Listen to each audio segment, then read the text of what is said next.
And we are counting down.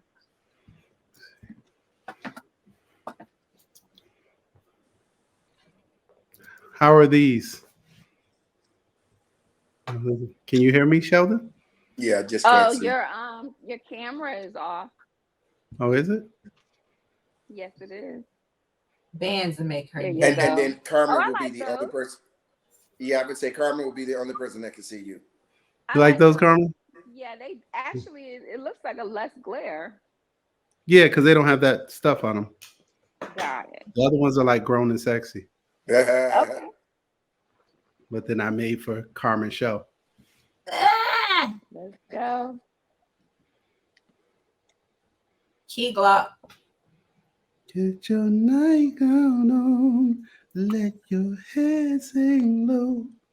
I'm in a mood.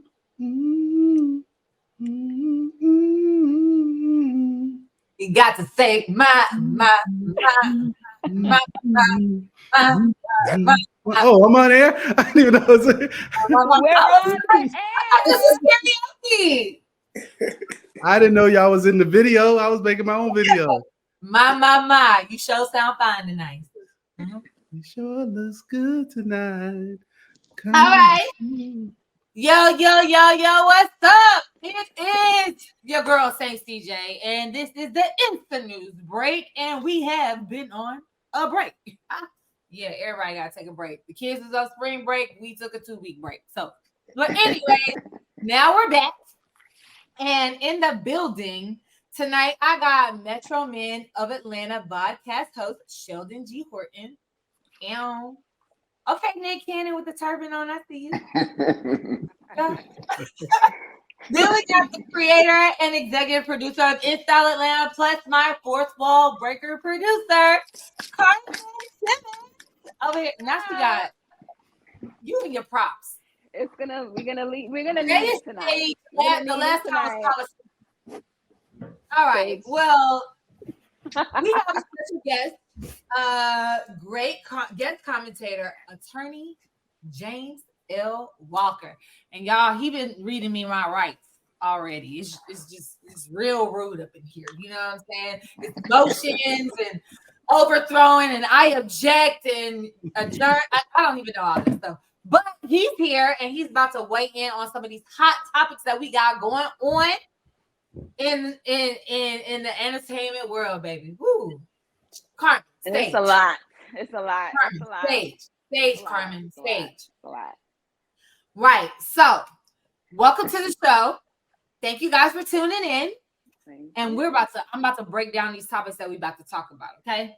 So tonight we are breaking down the latest hot topics, including Sean Diddy Combs named in new sexual assault case, this time against his son, Christian Combs. Christian too young. This is crazy.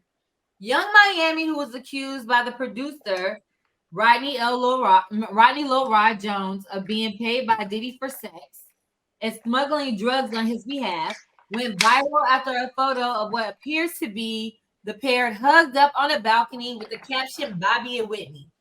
Ray J and Princess Love filed for divorce for the 4th time. Maybe they'll stick. And then Alicia Keys' Hell's Kitchen. Mendici tells Yandy their marriage feels more like a business arrangement. This a little deep. This a little. We came in hot. We coming in hot this week. So to get this popped off and started, y'all ready? We ready. We're ready. This one for you, Attorney Walker. That's your name, Attorney Walker. Here we go. Sean Diddy Combs named as a co-defendant in a new lawsuit alleging that his son, Christian King Combs, sexually assaulted a woman working on a yacht chartered by his father. After the worker notified the captain about the assault the following morning, but she alleges that after Combs gave him a large amount of cash the same day, the captain failed to meaningfully investigate or take any action. The suit mentions there is audio and another worker interrupted the assault when they entered the room. How much trouble could both King Combs be in, and how could this affect Diddy's other lawsuits? Well, let's deal with the first issue you alluded to with regards to the ship. When she shared that information about the owner of the ship or the pilot of the ship, captain, I think what she's insinuating or insisting upon is that they didn't do their duty to investigate it. So she's trying to, first of all, tie them to this party. Secondly, for Diddy, as the person who rented the boat or the ship, they're trying to get him with liability by saying, even though I might not have done something wrong, you're on premises that I control, that I rented, that I paid for. Therefore, to a certain extent, I'm almost indirectly involved because I didn't do what I was supposed to do to make it a safe environment. Now, to the young man, Christian King Combs, who, as we all know, lives his best life. If you just follow him on social media, he lives his best life. What she's essentially saying is, hey, I came on this ship, you showed up and basically touched me inappropriately, put your hands on certain part of my body, and your hand shouldn't have been there. And I asked you to stop, and you didn't stop. So I think it's problematic for Diddy because we have the other lawsuits. If this lawsuit was standing alone and we didn't have a Homeland Security investigation going, we didn't have Little Rod's suit going, we didn't have the suit with the young lady out of Detroit going on, and we didn't have, of course, the big Cassie settlement that we all believe was in the high 8-figure millions settlement area. When you take this, cast it against all of that, it's just not good for Sean Combs, aka Puffy, aka Diddy, who I pray for all the time. We went to Howard together, and I just hate to see this come upon somebody that I've known since he was 18, 19, and we were both doing parties together at Howard, but it just seems like he has a propensity to find himself in these situations every 5 to 10 years, and I don't seem to know why. And now he's got his 2 sons fighting for their survival. And I really think the way this is going to play out is the white kid who got caught at the airport with the drugs last week in Miami going to take a fall here. I think the sons, they're going to work this down to misdemeanor probation or something. I don't think they'll do no hard time because 3 of the ladies have already said they were not sex workers, despite everything 50 Cent is posting every day about sex workers. They've said they're not. So I think it's going to be hard unless they have something on these tapes that Little Rod has. Little Rod has tapes that show certain evidence. I don't know what the tapes say. He says he has audio according to all the articles we've read. If he has something that directly impugns Diddy's character or directly shows, teenagers going across the line or across state lines, now you got some issues. Now you have some problems. So let me ask you this. For how much evidence do they already have to have in order to have Homeland Security rating go and pull up on you and knock on your door? Yeah, they have a lot. For Homeland Security to pull up with that many officers and that many agents at his house in LA, Miami, and wherever else, they have something. You don't do that just on a phone call or email or text message. They have somebody cooperating with them. It might be Cassie's people, because her lawyer has said several times we will cooperate with the federal government and federal agents and federal agencies. So they have to have something to make them go investigate and do all of this. What's telling is that they haven't arrested anyone yet, that no one's been arrested. Now, the initial report said both Christian and Justin were arrested. Then later it was clarified they were just detained outside of the house while the agents raided every room of the houses. So right now, if you're Diddy, he's probably quietly talking to some of the people who he thinks might be on these tapes and making sure that they kind of, Sheldon kind of changes his story. Sheldon was at the party with him. Sheldon is a Arab with a hat on, with the turban on, and he no longer style. He doesn't recall ever being at a Diddy party. He might have went one time, but he wasn't really there. It seemed like he was there. There's a lot you can do with $1 billion. Right. So one thing I agree with 50 Cent on, Carmen, one thing I agree with 50 Cent on, 50 Cent posted what I thought was the smartest post a month ago. He said, Puffy has FU money. That said a lot, because What he really was saying is he has so much money that he can buy people off, pay people off. He can do a lot of stuff that the average rap artist can't do. Yeah, that's very, very true. It could be 20 women lined up. Puffy has Tiger Woods kind of money. So You know? Yeah. Tiger was able to pay them 29 white girls off. Puffy can do I'm- something like that. I'm very conflicted in my feelings about this these cases against Diddy, because Diddy has been literally the soundtrack to my entire teenage years. From 14 to about 19, 20, it was all Bad Boy for me. I used to go to those Howard homecomings because I had cousins that went to Howard. I actually met Bad Boy, Diddy, and 112 and Mace at a homecoming at Howard. My cousin used to work for Uptown. I've been to those offices.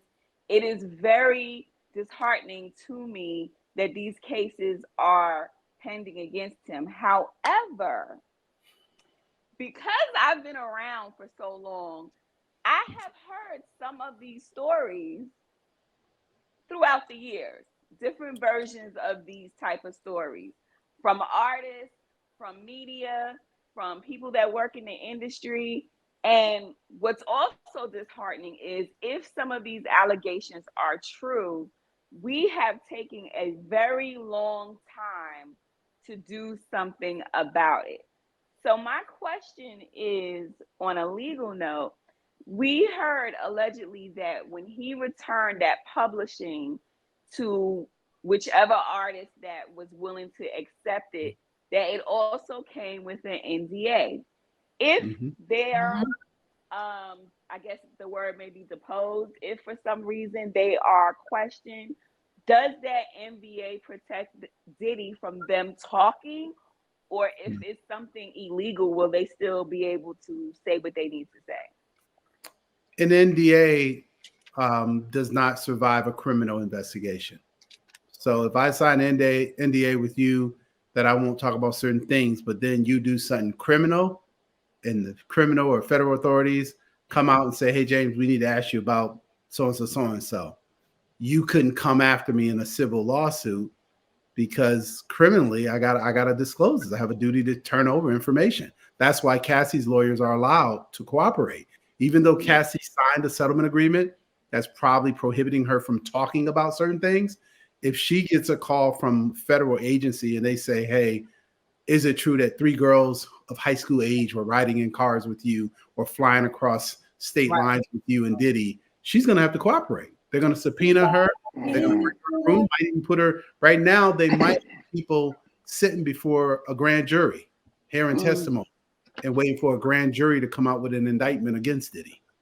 Might be stacking all the evidence because remember they got them laptops out of his house too, and they got a Yeah. Just realized something. Yeah. And I don't know about you guys. I ain't breaking the laws, Brother Sheldon, but I don't want nobody going through my phone. There are times when you can't find something in your phone. It might be a picture of one of your relatives or one of your children, and you say, "Oh, I know I got that picture from the baseball game." And you start scrolling through, and you go back. Listen, play me 50 feet. And you go, "Oh, play me 50 feet. 50 feet. When I'm scrolling through this one, please stand back. So you can imagine what might be in Diddy's phone. And like you, Carmen, I go back to college with him. And in college, we would do these parties. So I was the guy doing all the Greek parties, alphas, Qs, deltas, just dozens of them. And we were making so much money. And then Puff was doing all the New York parties where they were buck wild. There sometimes would be fights. Never had enough security. And I would always sit him down and say, brother, man, you're very popular. You're very light. Women want to come to your party because, everybody want a roughneck. Got to have a roughneck. And you bring in that New York, Philly, Chicago element to your parties. My parties, on the other hand, are Greek parties. You keep the Fernie brothers from their Eagles blowing up and then wanting to fight Qs against alphas. You keep them calm and keep a bunch of pretty women around, and you don't have no problems. Right. But Diddy would have these parties where it would just be pandemonium because it was so hot. It was so hot. But it's like he never caught that lesson of you got to have boundaries. You got to have some rules. You got to have security. You got to have some Sheldons in the room to keep everybody calm. Everybody can't be like pro you that they let you do everything you want to do. You got somebody in the room that's going to say, hey, James, yo, this wine, these sangrias, these, iced teas or whatever you're doing, it's too much. And the parties were like from Howard to the incident with Heavy D and at the New York party. At St. John's, I believe. St. John's, the J-Lo thing with Shine. I was with him in court. I've never really talked about this before, but Terry Williams is aware. Terry Williams would have me come to court with him because she wanted moral support from Howard to be there. And who better to get than one of his classmates who has a clean slate, wins cases, has all these gospel artists. Like it was like the antithesis, We're gonna have you come, James, sit in the courtroom, be there if the press asks questions. And he was scared as hell. During that trial, he was scared as hell. And my mentor, Johnny Cochran, got him off the hook. But he was scared. But here's the thing about that case that's so interesting, because the victim from that case, she's never kept quiet. She's always kept talking. And now she just did an interview, I think it was with News Nation, where she's like, she wants the case reopened because she been saying that Puffy's the one that shot her. She told the doctor that Puffy shot her. Yeah. Like she told the police that Puffy shot her, and nobody was listening. It's double jeopardy, though. She can't. He's already been tried and found not like O.J. Simpson. Rest in peace today. Which I will say, for whatever you thought about O.J. Simpson, he really exposed our criminal justice system. His case, he put our system on trial, and that's the best thing that his case did. But O.J. couldn't be tried again criminally, nor could Puffy. As much as this lady might be telling the truth, you can't try him again. He's already been tried. Right. Interesting enough, I was looking at something the other day that actually said that people who are sexual enthusiasts, like they're trying to paint Diddy, typically film things and they keep a long history of the different activities that they've been a part of. So I'm almost positive. I cannot imagine how people really, really feel knowing what's in the media about him secretly recording everything. Like I can't imagine, because there was a lot of people, because the young man who I don't know what his nationality is. I know he's just not black. When he accidentally walked in the room and saw those high-powered, according to him, saw these high-powered actors and dignitaries in this room having very intimate sessions with each other and Diddy. And he literally has gotten online and said that I'm going to tell the whole world because I heard him say years ago, if I die, it's him. But Sheldon, let me say something. I've been wanting to say this on social media for a few weeks. I'm a heterosexual straight man. I love women. I love the finesse of women, the comfort of women, just the holding of a woman. But I feel even with all of that, there's this undercurrent of homophobia that's driving a lot of this. I saw Puffy doing this with a man. I saw this guy over here. Is Meek Mill gay? Is this one gay? Will Smith and Dwayne Martin. And even if these men are living that life, not my thing. I wouldn't get down like that. I've been in the industry forever, and people throw it your way, and you keep it moving. But even if they are, that's their business. But here's the thing: as an openly gay man, I come from a different vantage point, because at the same time, we do know that of any culture, Black men have the highest of toxicity when it comes to homosexuality. Correct. So my thing is not that, because I'm okay with all of them doing it, to be honest. But, we ain't gonna go there. But at the end of the day, they are not okay.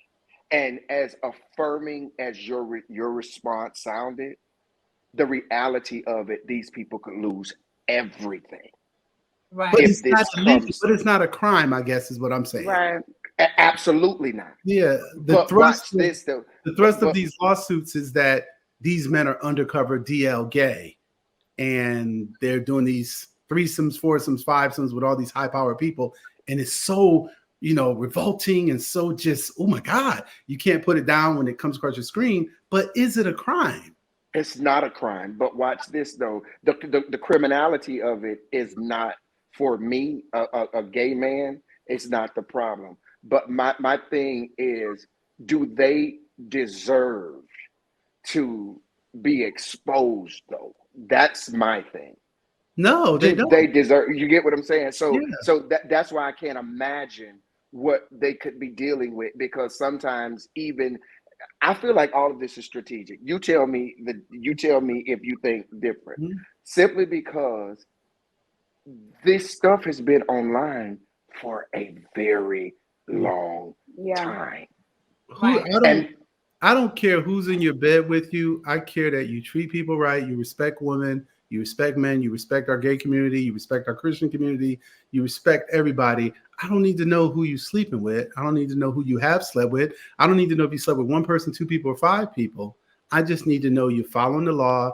I would preferably hope you're not dating right, 10-year-old girls if you're 35, 45, 55-year-old men or older. We all saw this week with Russell Simmons' daughter. Sorry, Carmen, I know that's your cousin, but there was a lot of outrage, and I'm in that old maybe fuddy-duddy group that I just don't think you should be running with 20-year-olds like that, and they're Yeah. gonna come at you because you're wealthy, you're successful. That comes with being wealthy and successful. You're gonna get that crew calling and DMing you. It's just the norm.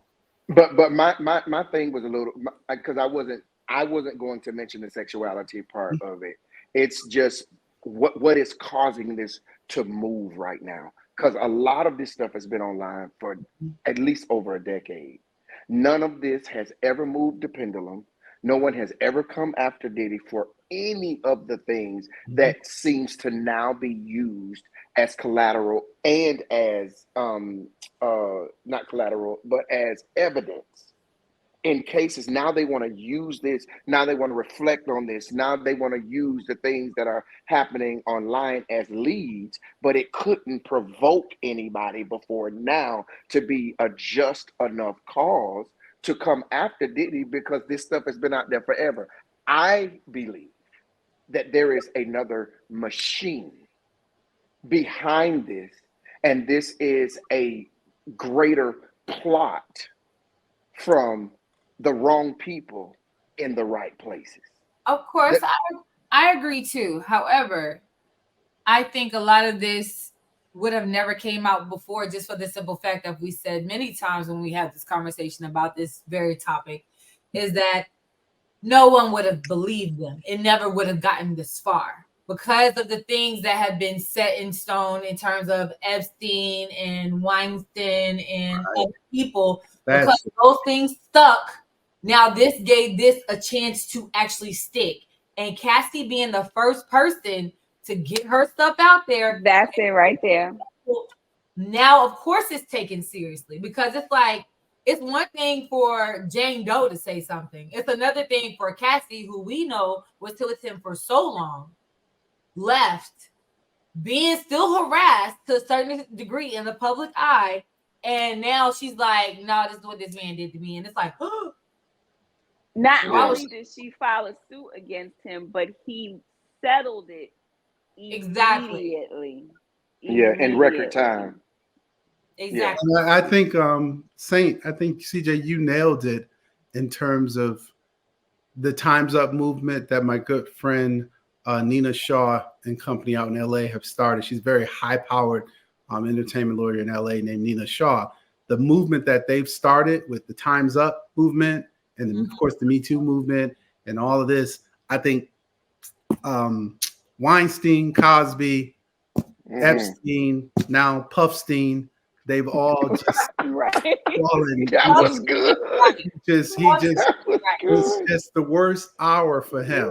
Like they got him, and even we know Russell being in Bali, they were trying to do it to Russell, but Russell was smart. Russell got out of the country, laid quiet for a while, had a few explosions with his daughter, which I told him, like, come on, bro, this is not the way you want to handle that. But besides that, Russell was smart to get out of the country. And Diddy kind of believes, as he did at Howard, he's kind of always believed his own press. Like at Howard, we were both getting a lot of attention. He was in student newspaper. Because, I mean, we're college kids making 10 grand a week. Let's not be funny, you know? And then some weeks we were making 50 if we were doing big step shows. So you're 2021, you're two young men making that kind of money, like printing money. And come through, did it? Like flashy, the bracelets, the rings, the cars. I was like scared to take the money to the bank because they told me if you put more than 10 grand in the bank, the IRS was going to come to you. So I would be 9,900, 7830, 8260. And I go to Riggs Bank and the lady be like, what's with this random amount? And I was like, well, you know, I send money to mom, you know, I got to pay my rent, got to pay for school. But I was always like, we got to play this down. The most I brought was like a long leather chef like jacket one time and walked across the campus with it because I thought like I deserved that after we did this big event off campus and 6,000 people came. But I was always low key. Diddy has always believed the hype. He has always been, James, we gonna make it. And then when he gets in trouble, he would come to me and say, let's pray. And then we would pray and we would, you know, we talk about it. He knew my grandfather was a minister, so I always kind of had that. We can go party, we can be in the clubs, but I got to be in church on Sunday morning. Wow. I might get in at 4 a.m., but I'm going to scroll to the church in the back row, 9 or 10 o'clock, you know, wiping my eyes, but I'm going to be there. And I really believe that's what kept me covered because it was like a lot of close calls, but he's always believed his hype. He's always believed it. And I think in this time's up, like CJ said, this is the time where you can't believe your hype. You got to really believe your things. The media, your handlers, you got to listen to somebody. And through intermediaries, I've sent word to him to find me so I can talk to him because there's a way out of this. This is what I can tell you, the show, Carmen. There's a way out. You know what though, and it's interesting. So now that we hear so many people talk about Diddy, I think what happens is, and just being the opposite advocate, because I hate the word devil's advocate. But just being the opposite advocate, I think we're doing the same thing that white people do to offenders and lawbreakers of white people. How they claim, not us as in just us four, but I'm talking about the community. As much as we've heard, we know, we realize that this is going on, and we have empathized with the people that have complained about so much. And then even if everything that the people about, if they're saying this is true about all of the people that was in his orbit that are no longer with us, and he had allegedly had something to do with this, it is unbelievable how some people are really rallying behind him in a cultural way, like, oh brother, we rooting for this not to be. Literally, if you are responsible for the things that you said, you are responsible for taking one of the most prolific rappers off the face of this earth way too early. Two of them, to be honest, because Notorious Big was going somewhere. Yeah, absolutely. You get what I'm saying? And who made, so even if the case, like, who made you God, bro? Like, you took so much away from us. But Sheldon, let's ask the question, why? CJ said Puff is going through this now because he's coming in the heels of Time's Up, the Me Too movement, Weinstein.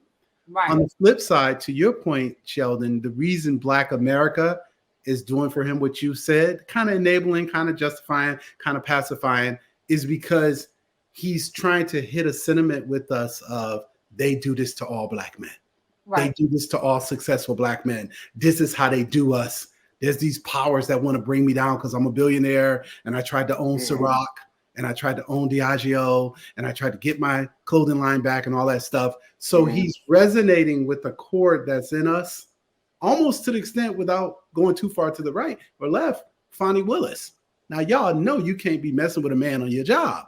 But because she was a Black woman, we all was like, oh, they taking that sister down and it's so horrible. Come on, y'all. If that was anybody else, a white woman, if it was me and Sheldon was dating somebody at his job and he's taking on Donald Trump, y'all would all be calling him like, Negro, have you lost your mind? Period.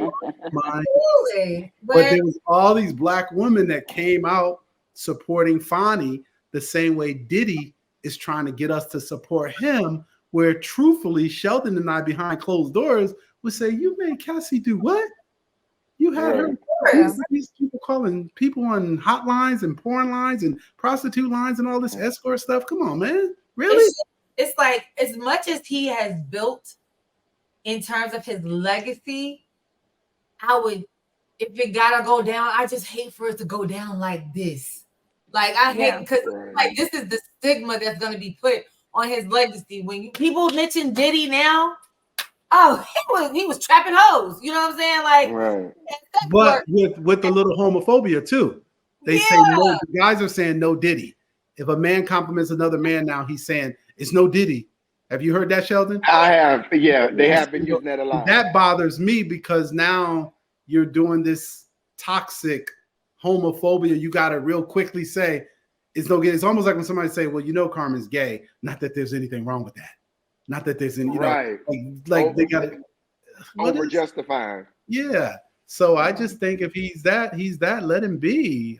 But we can't justify what he did. I have more problems with the Cassie stuff than what males he likes in the industry. Me too. I have more problems with Cassie. She's a young girl, and I'm sure there's a lot of other young girls that feel some kind of way about what was going on. But let's say this before we change the subject, Carmen. Us men who were in the industry then, silence equals condoning. If I'm running with Saint and I know what Sheldon's doing to Saint, or one of my boys in the industry is doing to Saint, CJ, and I'm not checking for Saint, or I'm not telling my boy, yo, man, you need to treat her better than that. That's a queen. Like, I see how you talk to her. I see how you grab your heart. You grab her sometimes like, whoa. And we typically didn't do that in the music industry. We knew the men who were changing in women like rental cars. We knew who they were. We knew who they were. We knew the men who were, sleeping with her and saying, hey, get her out here. I'm not calling her again. We knew these men. We knew for decades. Oh, I got something. And we just condoned it because CJ, you go first. And but I got something based upon what you just said, Attorney Walker. I was about to switch since we talk about young ladies and what people are doing to young ladies. I was about to go to the next young lady. Okay, but I know we need to switch up, but I want to say this right here. This is why what you're saying as a straight man coming from, an openly gay man, I appreciate. This is the type of allegiance and brotherhood we need across the board. Because to be perfectly honest, we're all black men. We're all black brothers. A lot of people talk about the gay, the LGBTQ, all that. I will march for because I'm first a black man before I am anything else. And if I walk out in the streets, the last thing that would be an indicator to the powers that be is that I'm gay, because they're going to see first a black man. Exactly. Period. But here's the thing. Here is the problem with people accepting Diddy in whoever he has had sex with, male or female, because a lot of the men that have passed and been adjacent to the toxicity between black men and sat in toxic places concerning sexuality, and used their image of the same masculinity to navigate in this, you're not going to be forgiven by the brothers that was like, bro, I thought you was one of us. Because the first thing they going to think is, nigga, you was fake. You're not real. It's this, and they will never go with it. And it's so crazy, because I always say it is a lot of gay men that are not gay presenting in the industry. We already know it. The one thing about gay men, we always around bad women that always tell you them secrets about their stuff that they do. And the one thing about black women, Carmen and CJ, they got x-ray vision. And the one thing they do is they see BS a mile away. When a woman say that she can't, it's only because she is choosing something else other than the truth that she sees. But a woman can see deception a mile away, whether she says anything about it or not. So Wow. my thing is, we do know that there's a lot of gay brothers in this right here. My thing is, if in fact you can pass through, you can do your imitation of life. Think about it. It was a white woman. Mm-hmm. It was a black woman that Mm-hmm. could pass For what? Yep. for a white woman, right? Yep. You are a gay man on the inside that could pass for a straight man. And instead of you sitting and being a bridge and using your power and your ability to be like, hey man, don't handle that man like that. You know what I'm saying? He human just like we human. So when you know what I'm saying, it don't matter. Like what's you screwing the man? Like instead of using your influence and power to get people to bridge the gap, now all y'all being exposed and you look like hypocrites. Right. You get what I'm saying? That's just my theory. No, that's Yeah. that's good. That's good. Well, speaking of the women that are all dealing with this case on one end of the spectrum or the other, and this one just happens to be on Diddy's side of the spectrum.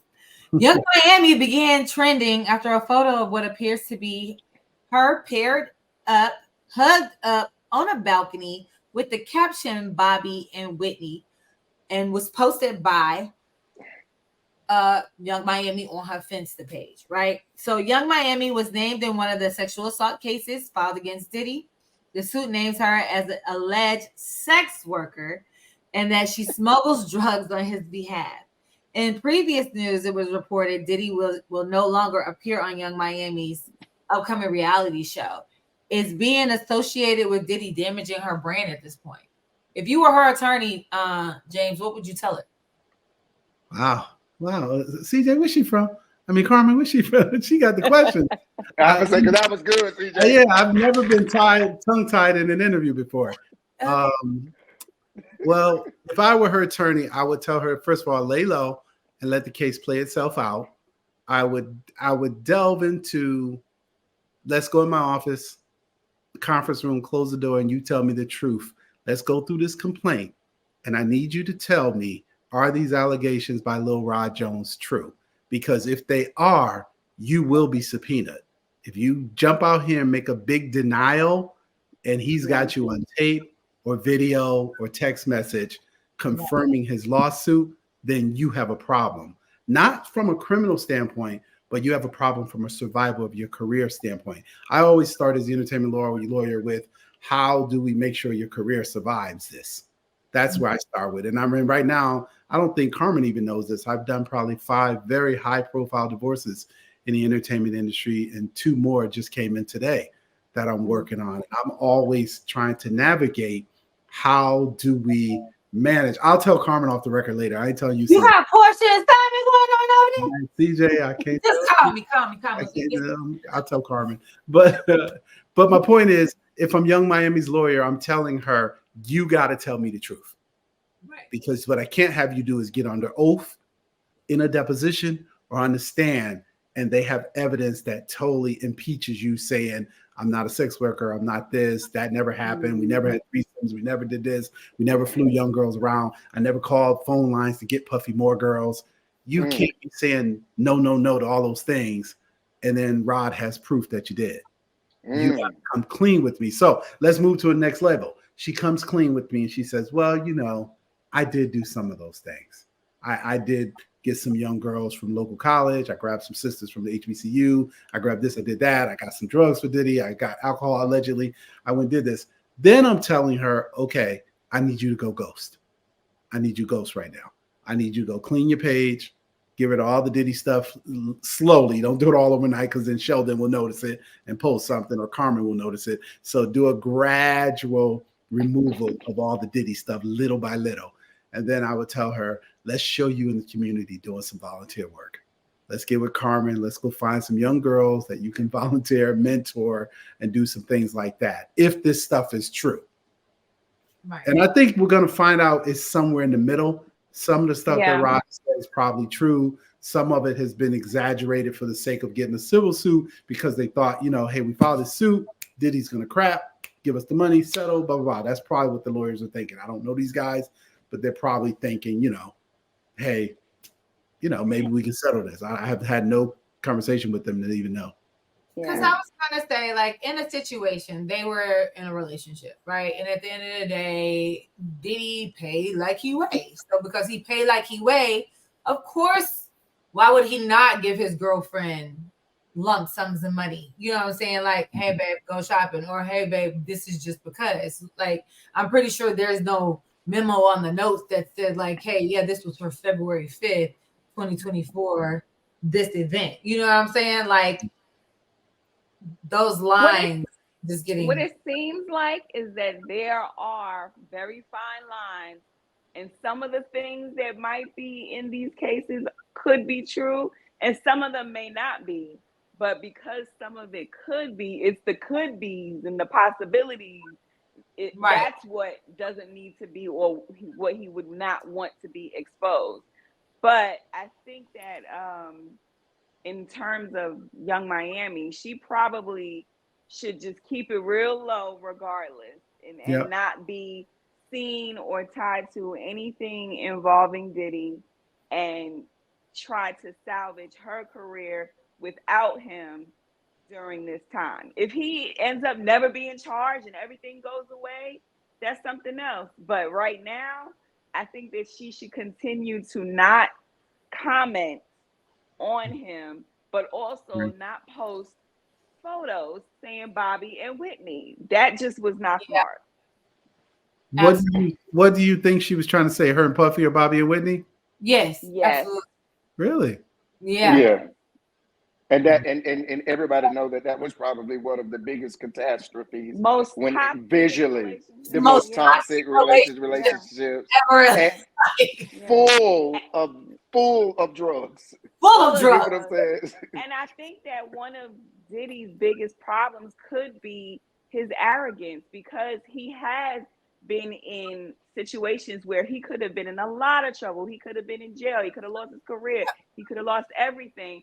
But he was able to maneuver his way out of those situations and come out as being presumably innocent. And because of that, I think he does things that taunt the people that feel like they're victims. Like, even with Cassie, if Cassie was talking to him prior to filing her suit, then he should have settled with her before she actually filed it, as they supposedly asked.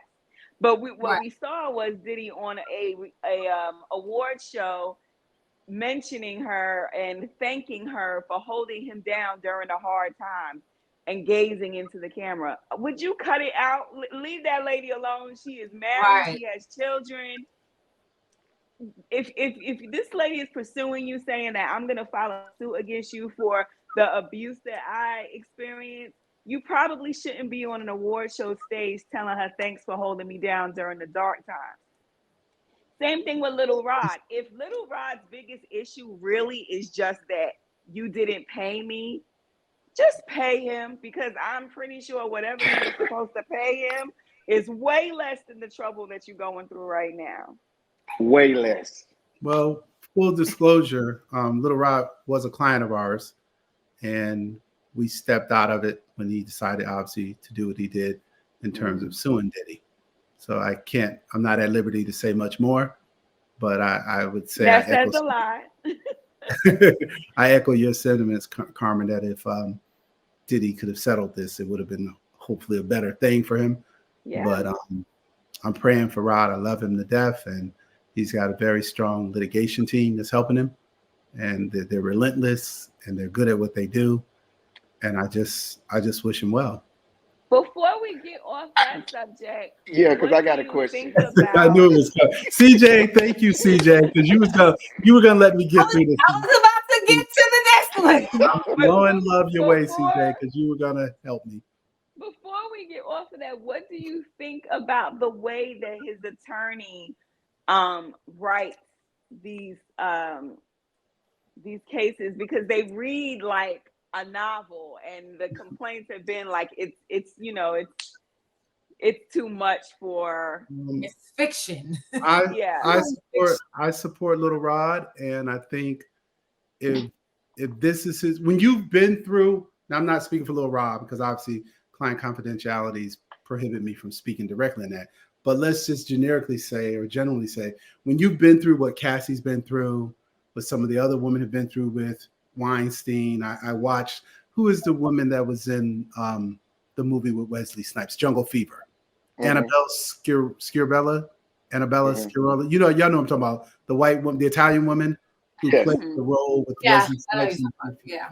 So Yeah. when she testified in the Weinstein case on what Weinstein had done to her and the abuse she went through to get parts and the things he did, you know, for her to, I guess, excel in Hollywood.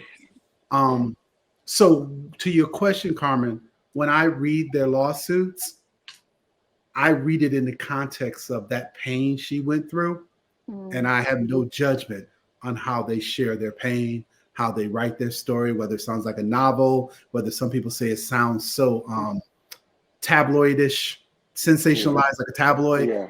I don't have a problem with it because I can't imagine what it would feel like to be exploited allegedly by a Diddy or Weinstein or Cosby. And it's funny story with Cosby. I know y'all think, how does he have a story with Rod, with Diddy, with Cosby? But my life has kind of gone that way. When I was a student at college at Howard, Cosby was on campus the day we shut Howard down. I don't know if y'all remember in 89, 90, the students took over the A building and we shut Howard down for about a week. And Cosby was our keynote speaker. And I was a broadcast journalist major, and I was doing articles for the Washington Post, the Times, the local school newspaper. And me and Kelly Lynn Shoemake, Kelly Lynn, she's on Channel 8 in DC, we found ourselves caught in the Fine Arts building with all the commotion. They're trying to move Cosby, trying to get him out of Crampton Auditorium and shuffle him into the building next door. And they're trying to kick us out.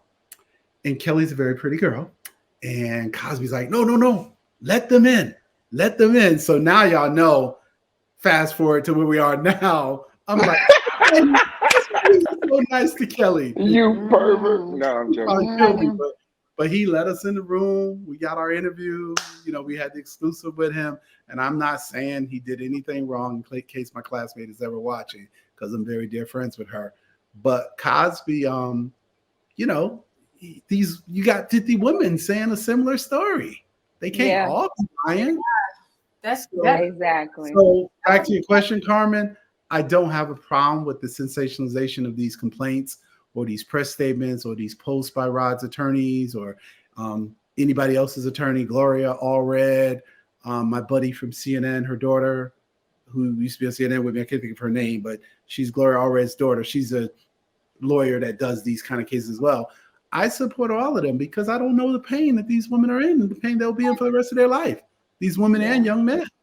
If these men have been exploited, I don't know what that's like. And it's I don't want to compare men to women, but society is, I think, more compassionate to women that have been abused to men, Sheldon. With men, it's kind of like, well, why you let Sheldon abuse you? Well, why you fight? Well, I wouldn't have had no man making me do this to get this job. Like it's always that toxicity with men that we're somehow wrong. You know, I'm watching some of the comments about Rod on social media, and some of them are blaming him. Blaming him. Yep. Having a sensitivity and a compassion for him. Literally heard this conversation 2 weeks ago in the locker room at LA Fitness. Literally, verbatim. Everything you're saying. I got a question, attorney Walker. Do you think the suing part of Diddy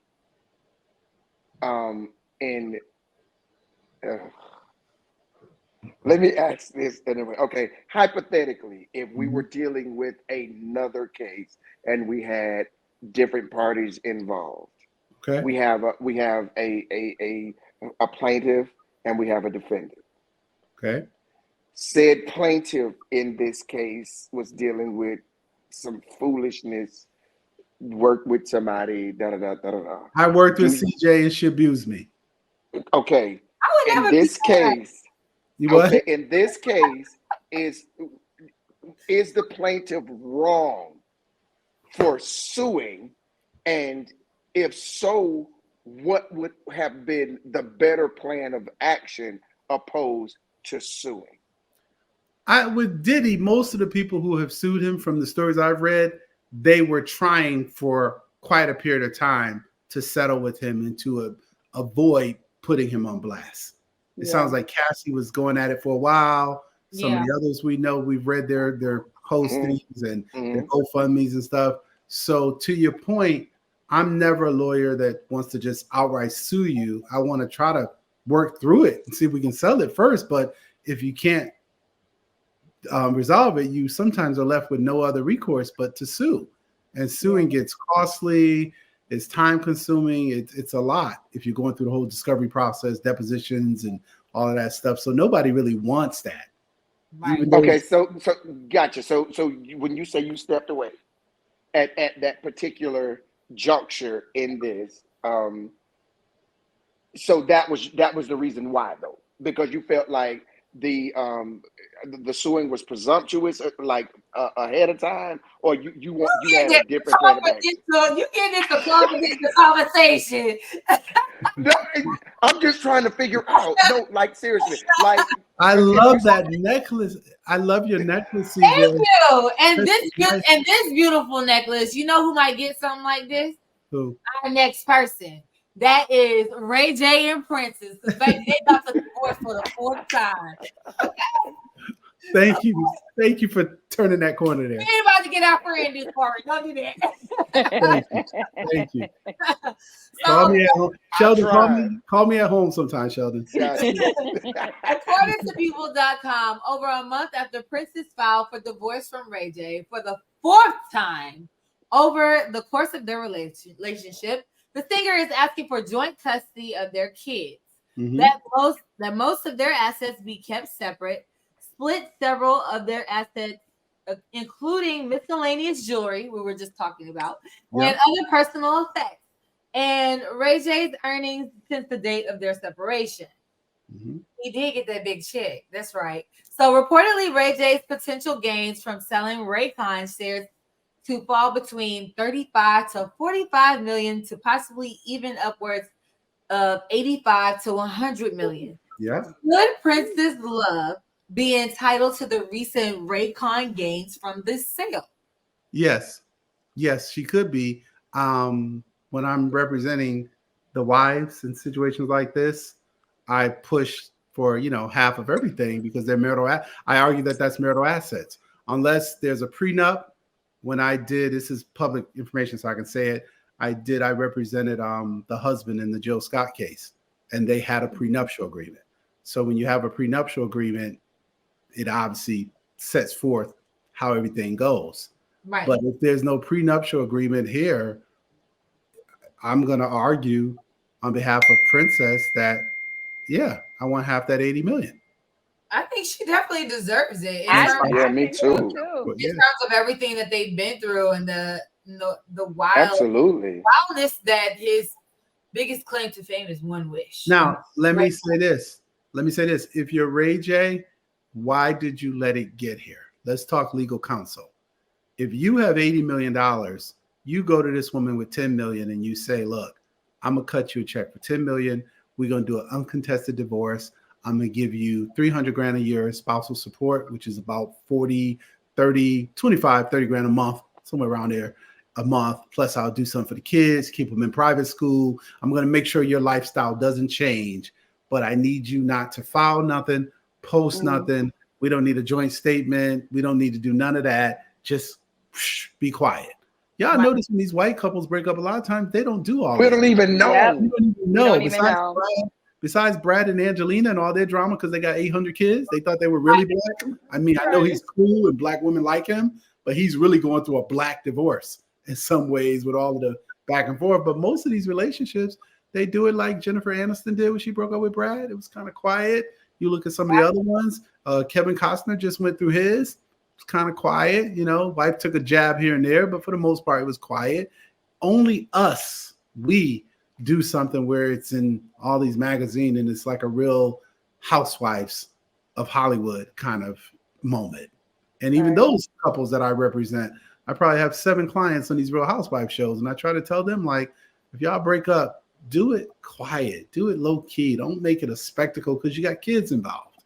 Kids don't see that. You got families involved. You got girlfriends. It's just, and they usually don't listen to me until the fan hits the ceiling.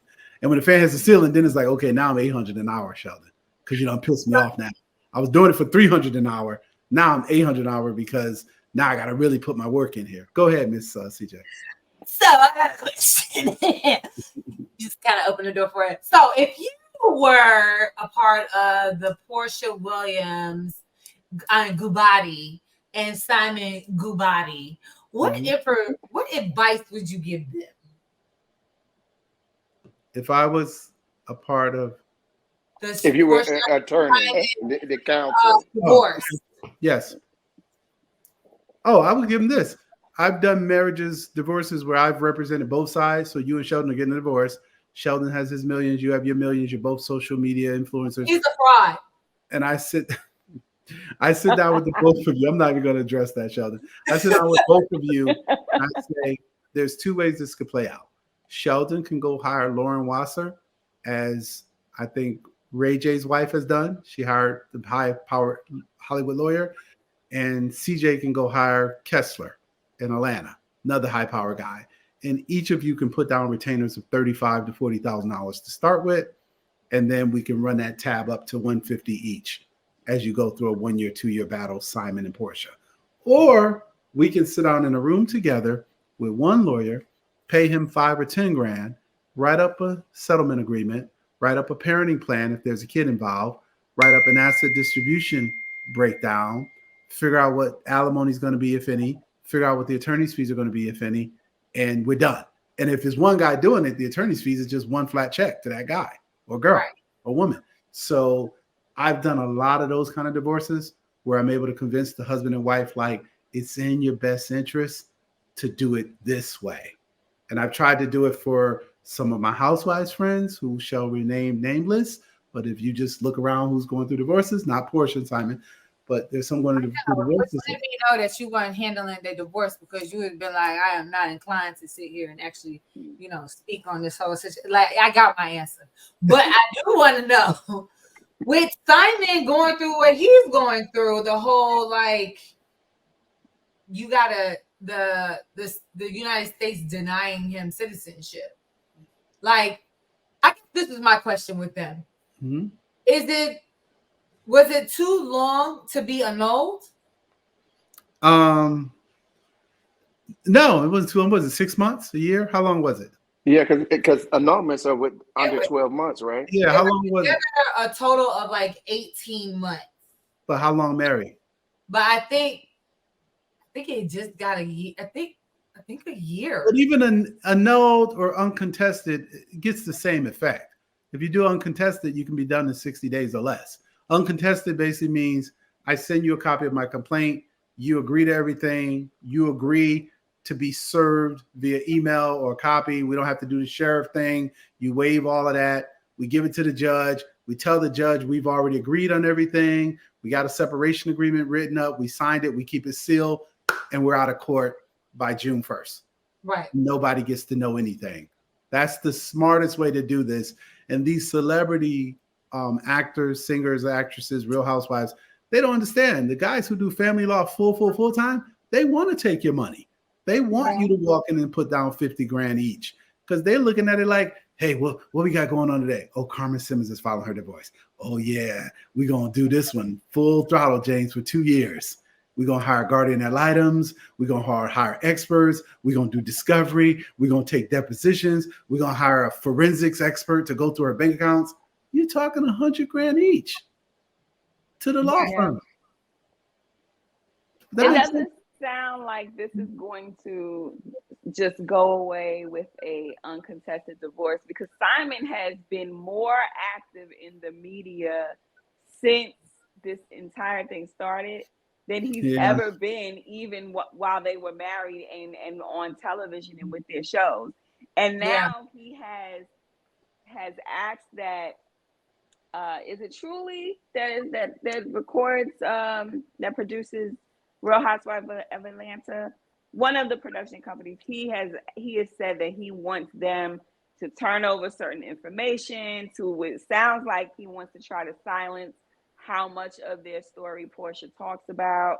He's talked about her bringing gunmen to the house. So it does not sound like Simon is going to close this out quietly and under the radar. No, it doesn't. Or he's trying to posture to bring her to the table. He might be making private demands, and she might be saying, "No, I'm not giving you half my money or half the assets or whatever." So he's using social media almost to shake her down, to get her to the table. Like, do you want me?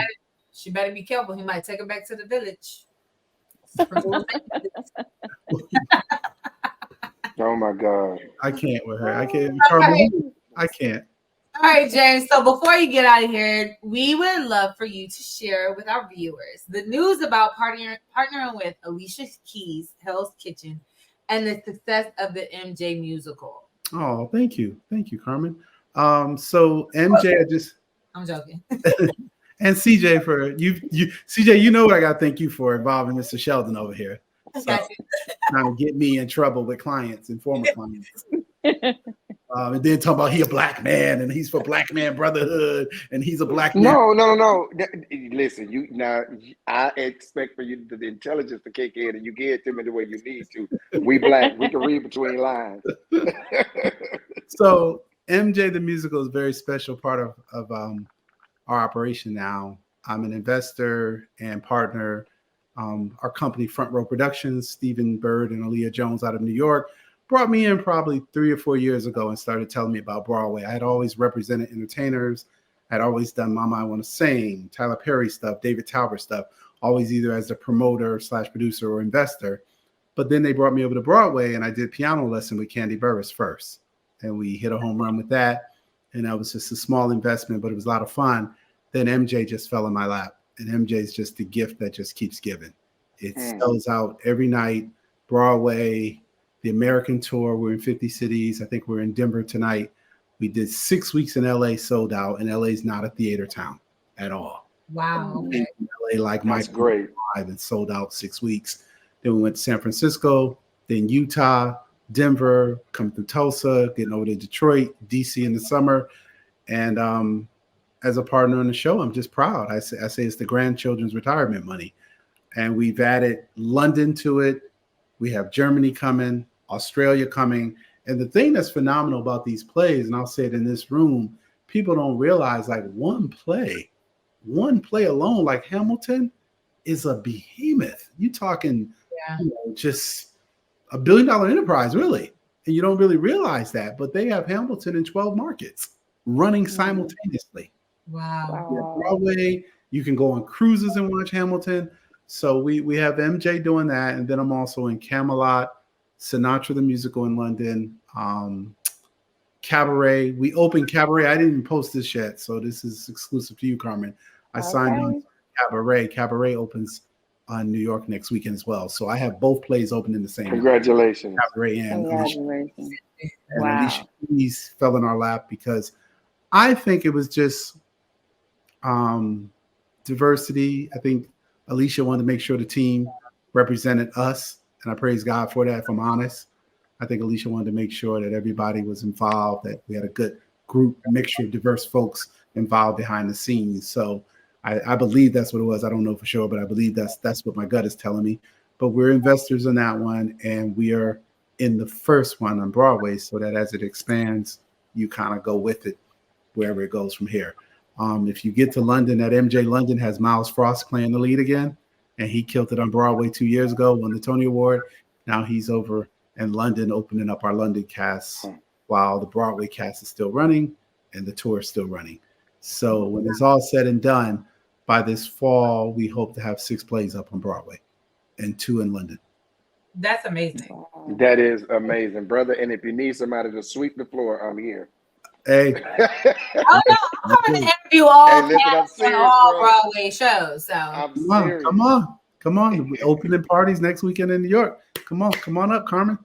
Wow. Let me know what's up, bro. Red carpet next weekend. I'm trying to figure out on Saturday how I'm gonna be at Cabaret at 4. the show, the party, then get to Alicia for the show and the party. It's like a 4 to midnight kind of thing. I'm trying to figure out how I can be in both places and Oh see both. wow. But Cabaret supposedly is a big deal in London. It has sold out for years in London. It's called Cabaret at the Kit Kat Club. I have not seen it, but my partners said it was something that I should be a part of. So I joined the fray. That's what's up. That's Well, amazing. super proud, especially meeting you for me the first too. time. I feel like you're this big brother now that I can call, and we're about to, gossip about like little legal stuff that will never come to light, but it'll just be me. I won't get you in trouble. Thank you. I did not get in trouble. Don't you do that. I haven't said much about the thing with Diddy because it kind of surprised me. I didn't see it coming, but I don't disagree with it. If that's how you feel and you choose to do that, I stand with you as a young man. But I stand with you. I want you to get healing. That's really my. I hope you get your legal recourse. I hope you get your money. But Carmen, you know me. I want to make sure you, the person, are taken care of, because we can replace money, we can get money, we can lose money. But that thing about like when you're crushed, like some of these people who worked around Diddy seem to be, or Weinstein, or any of the others we know, that breaks my heart. That how do you get that back? Right. When that's taken from you, and you've been vulnerable, you've been transparent, you've given yourself to this producer or this filmmaker or this film director, or in Harvey Weinstein's case, the CEO with all this power, and you've come to him as a vulnerable woman, and he's just taken everything from you. Right. How do you come over? I don't know how you heal from that. I mean, we cry when we catch our girl cheating or lying to us or doing something that's not right. We have a moment there, and that's not even nowhere near the level of what these women and young men have been through. So that's what breaks my heart, Sheldon, to your question, that I hope these men and women can just find peace. I hope they get the money. Money makes it feel good. You can sleep better with $5 million in the bank. Even if you're kind of getting healed, you can still sleep better. And that's usually what motivates me when I'm suing somebody or I'm trying to fight for somebody. As Carmen knows, I know people sleep better when they get the money, but it still doesn't change the hurt. Because I can pay for the therapy. Yeah. Right. Mace recently was on his podcast with Cameron, and he referred to this situation as reparations. And I know that and I went to college with Mace. So I've been hearing different stories for a long time. And my question about Mace, because his beef with him publicly has not been about any type of like, sexual conduct, but more so about the money. What do you think it is that is in these contracts with his artists that they all have a similar story of not being paid what they believe that they should have been paid, whether it be their publishing or just whatever their actual recording deal included? Like, why would all of them have such a similar story and no one learned from the last person? Well, let me answer that. When you start off as Diddy, you don't actually probably read the contract. Your lawyers tell you, we signed a CJ, we got you covered, Puff. She's signing the Bad Boy. CJ signs, she goes triple platinum. Sheldon writes all the songs, but Puffy takes half the publishing on it. So it's Puffy and Sheldon on every song that CJ's singing. So now the two of them are mad because Sheldon knows he wrote all those songs, but he's giving up half the copyright. CJ's mad because she knows the songs have gone double, triple, quadruple, whatever, platinum, and she's still struggling and having to sing every weekend to try to just keep her family up and take care of her mama and have a decent house in Brooklyn. So why is that? Because in these contracts, the way it's written is when CJ sells 3 million copies, she's supposed to make about 10 cents per copy. So if we just do basic math on 10 cents, that's like 300 grand. Right. But the problem for CJ is Puff spent 2 million, 3 million to make the album. And the album costs will be applied to her 300 grand, not the 20 million that the album made. If the album sold 3 million copies and the net take home to the label was $7 on a $14 jacket or $12 jacket, The album grossed about $21 million for that label. CJ's supposed to get 300,000 because she gets 10 cents per copy sold, but her 10 cents, her royalty rate pays the whole budget, all the Grammy trips, all the clothes, everybody's salaries. So she comes out of that first 3 million selling triple platinum record, negative 2.7 million to Bad Boy. Diddy never read the contract, so he didn't really know royalties, but he knew he was taken care of because his team said, yo, we got you. We got her in the standard agreement. She calls Diddy up, yo, Puff, I'm broke. I ain't made no money. And he's like, we're gonna advance you 100. We're gonna advance you this. We're gonna advance you that. She takes the advancement. She can go get her hair done, buy some more clothes. Sheldon takes the advancement on his publishing, but neither of them understand that they're just further in debt on that credit. And that's why all these artists are coming back, because they've sold 100 million plus records between Biggie, Total, 112, Open Disclosure, 112 is a client of mine. They've sold all these records, and you come back and realize, like, wait, the labels made $100 million, but we all still unrecouped, still in debt. Right. So is their anger misdirected? Should it be more so at the parent company or distributor of Bad Boy and not actually Bad Boy? Or is it just a matter of everyone not reading their contract? The first album, I would say misdirected because Diddy may not have known. But by that second, third, fourth, fifth album, we 5 years in, we 10 years in, Diddy should know by now that, wait, Sheldon's not making any money. Right. My co-executive producers are not making any money. Stevie J shouldn't have to do 10 years of Real Housewife with all the hit records he has produced. Loving Hip Hop. Stevie J should be worth $40 million for what he did for all the Bad Boy hitmen. Ron Lawrence, D. Dot, Stevie J, Machine, all of them guys. I can't even think of all their names, but all of them should be worth 30, 40, $50 million, just like Holland Dozier Holler, who did the work for Berry Gordy, all of the writers over at Philly International and stuff. These guys should have that kind of money. And like I said, I'm going to give you a pass on the first record because you could say, well, I didn't know your agreement only gave you 10 cents, CJ. But if I see us do a second record and we go triple platinum, and a third record and another one, and CJ's still struggling and Sheldon's still struggling, and I'm worth now 200 mil, I'm just going to call everybody in the room. Literally at my law office, we call everybody in the room and we say, who owns a house? Who doesn't own a house? Yeah. Right now, we have 20 people out looking for houses, some in the law firm, some in family. And our motto is, we have to put the down payment down for your house because we're running this multi-million-dollar operation now, but we couldn't be running it but for you. We don't have MJ without my assistant Anaya sending me contracts in LA to sign when MJ comes out and saying, hey, I got your contracts in today. Usual routine, boss. Print them out, go through them, send them to the lawyer, make sure they're correct, sign them for you. Yes, Anaya, get that done. So how do I get in a brand that's worth billions and millions of dollars, but my assistant doesn't own a condo? How does I get in a brand? How do I win cases that are, doing well for clients, but my paralegal doesn't have a car? Like, that's got to be the mindset of a Puff, Dre, or whoever, Jay-Z, whoever. Everybody on my team has to go up, starting with kids first, because you're built by your family first, and then rolling into your team in the office, your team in the law firm, your team at the Broadway play, your team in the real estate side. All my teams, everybody knows his mentality is that we all have to win. He can't be the only millionaire when this is said and done.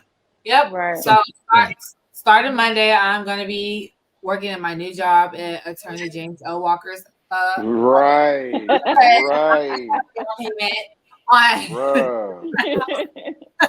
What's the vision? You want to be with Broadway? You want to be real estate? You want to be the law firm? DC, Atlanta? Where you want to be?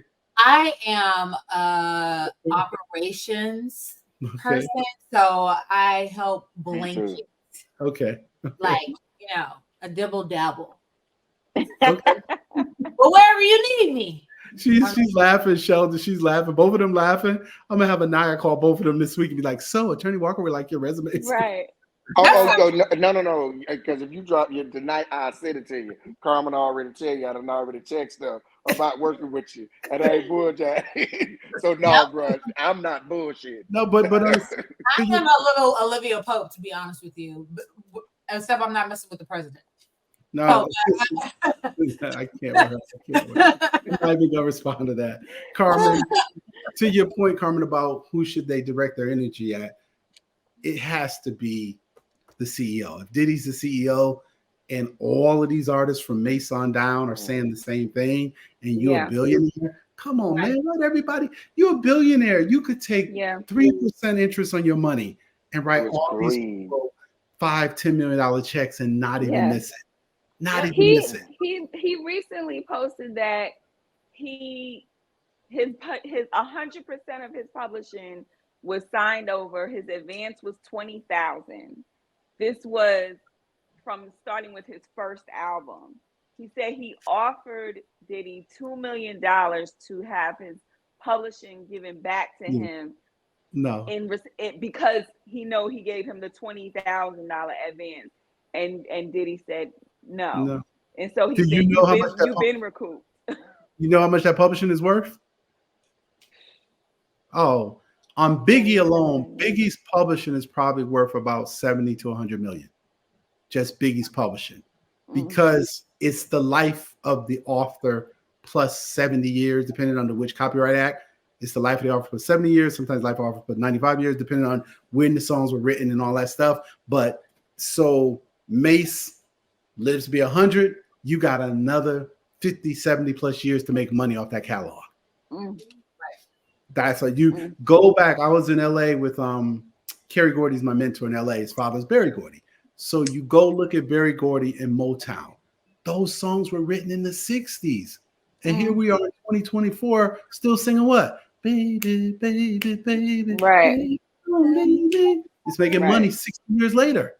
Wow. 60 years later, that catalog is still worth 200, 300, 400 million. 60 years later. And those guys died broke, but Motown people made money. Right. So that's why he won't give Mace that catalog back for $2 million. To all of us, it sounds like Puff. You gave him 20,000, he's giving you $2 million back. What's the problem? Right. But again, it's that mindset of I want everybody to win. Yeah. Anaya and I were having a conversation this morning. She's kind of my right-hand assistant. And I was like, Anaya, Zion done brought a house and put 4 tenants in it. He worked in my office 3 days. You've been here 2 years. What are we waiting for? And she's like, I know, Attorney Walker. I know. I'm just doing this and finishing law school and getting this right with law school. You know, I'm like, sweetheart, I can't guarantee you this deal will be open 5 years from now. Like, you need to move right now. I know that's right. Everybody, I understand everybody doesn't have that, but at least staffers to know this is the building where you walk in and you say, I found it. I need 30 grand.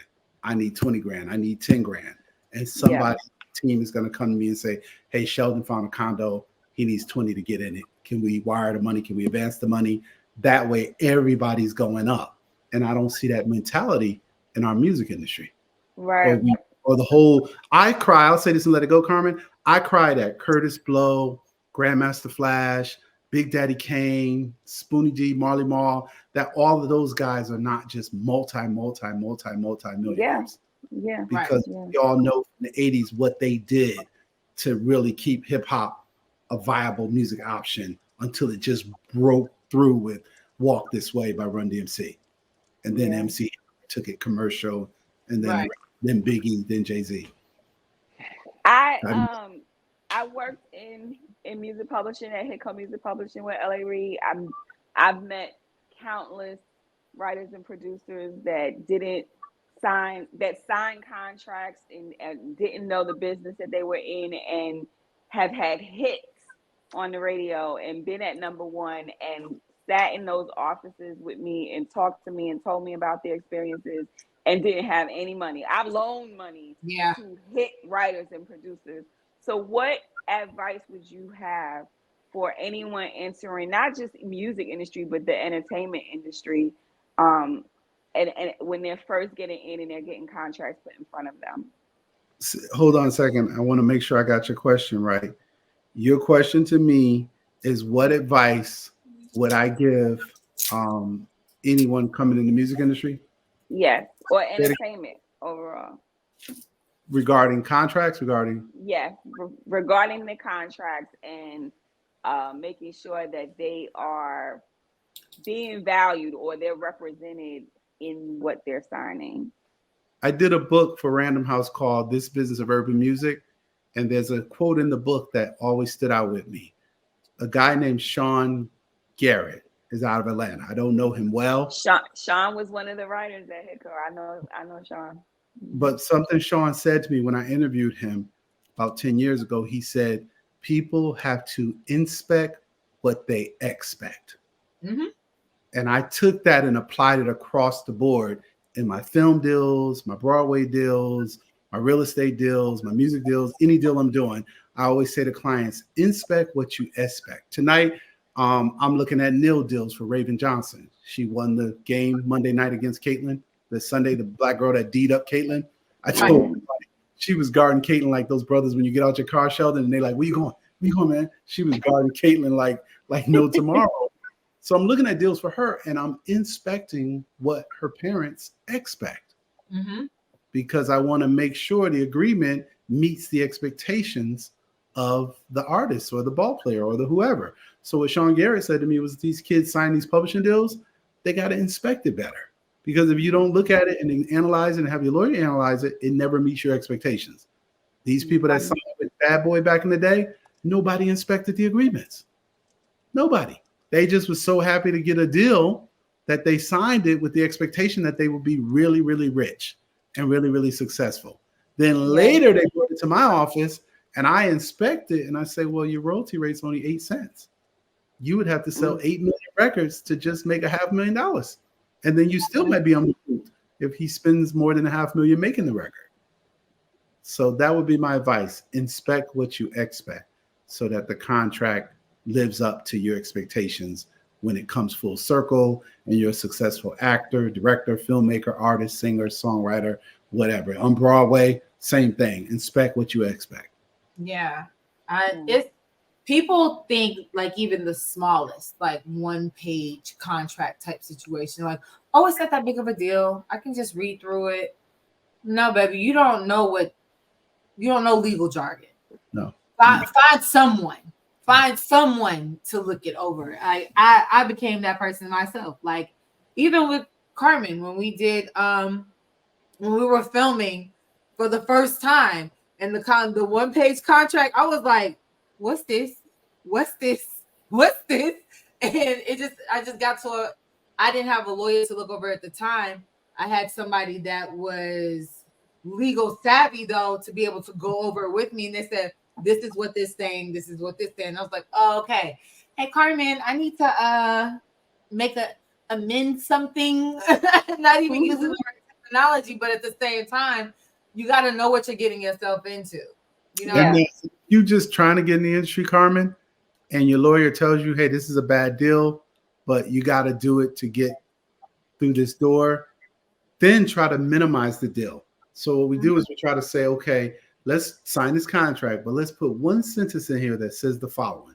In the event we go platinum or gold, we come back to the table and renegotiate everything. Right. That one sentence undoes everything. It just undoes everything that could be bad about that contract. So we try to tell clients, make sure you have some trigger language in there to reopen the conversation a year from now when you're triple platinum, quadruple platinum, and all this other stuff. And it's unfortunate. We've heard this story from Motown to LA, LaFace to Diddy. Black artists always say, I didn't get paid.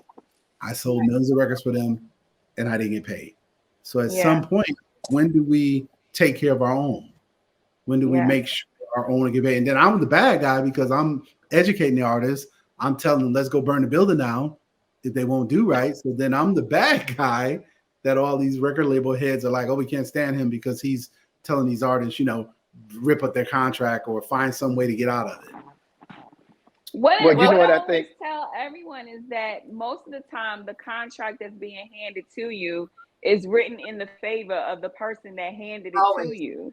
And so you have to do your due diligence and read it And whatever you don't understand, go get some understanding before you sign it, because once you sign it, it is assumed that you know what you signed. And you bound. And you're Right. bound. And sometimes that does mean that you may not have that opportunity anymore. I've been in that position where I've had a television producer tell me what we're going to do in our face, 50-50, we shaking on it, let's go do it, start filming, and then in the middle of filming receive a contract that does not say anything like what we discussed and we just shook hands on. And when my attorney redlined it and gave it back and said, hey, we can either address these issues here or we could just start from fresh based on what you guys agreed on verbally. Well, that producer decided, I don't want to talk to you anymore. Just had an incident like that. As a young 24-year-old, that first opportunity was taken away because I didn't agree to what was in the contract because it wasn't the same as what we talked about. So sometimes it does mean that you are forfeiting your opportunity, but I think in the long run, it may be worth it, because who wants to have a hit song or a hit show and you're not getting any credit for it, or you're not getting the money for it? Like, somewhere it has to give. But if you don't read what you sign, then you're responsible for signing and not reading. Sheldon, I say to people all the time when they come in my office, I say, Sheldon, do you want fame or fortune? Tell me right now, because that tells me how to handle you. If you tell me you just want to be famous, then I call my friends at the Grammys.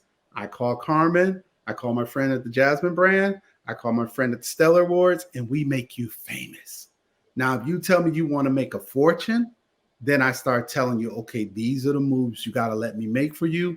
And you might be a little unpopular as we twist their arm to get them to pay you what you're worth. We might have to walk away from a couple situations. We might have to cut off a few producers that you were really, really cool with because they want to own your masters. And we can't have that. So we always ask that question. Do you want fame or do you want fortune? I want that bread. You want the bread? I want that bread, baby. Because I can't nothing we all know people like I do with that money.